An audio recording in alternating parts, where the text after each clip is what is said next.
Calcutta high court ने सोमवार को पश्चिम बंगाल स्कूल भर्ती परीक्षा से जुड़े एक अहम मामले में पेश हुई याचिका पर सुनवाई करते हुए वेस्ट बंगाल एसएससी को कड़ा निर्देश दिया है।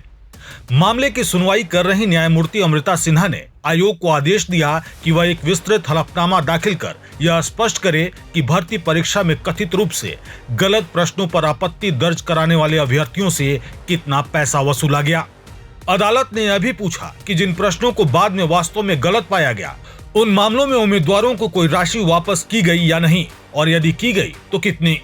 हाई कोर्ट ने आयोग से यह भी जानकारी मांगी कि कुल कितने प्रश्नों को गलत माना गया और परीक्षा के दौरान प्रश्न पत्र में कथित गड़बड़ियों को लेकर आयोग को कुल कितनी शिकायतें प्राप्त हुई थीं।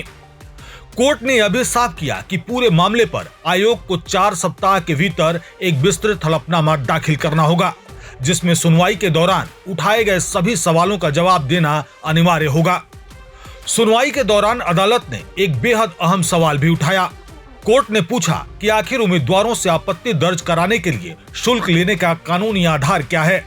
न्यायालय ने स्पष्ट कहा कि यदि कानून या नियमों में इस तरह की फीस वसूलने का कोई स्पष्ट प्रावधान नहीं है, तो आयोग को यह बताना होगा कि किस अधिकार के तहत उम्मीदवारों से यह पैसा लिया गया। आपको बता दें कि यह पूरा मामला पिछले साल सितंबर में आयोजित एसएससी की दूसरी राज्य स्तरीय चयन परीक्षा से जुड़ा है, जिसमें लगभग 24 प्रश्नों के गलत होने का आरोप लगाया गया है। इन्हीं आरोपों के आधार पर कुछ अभ्यर्थियों ने हाईकोर्ट का दरवाजा खटखटाया था।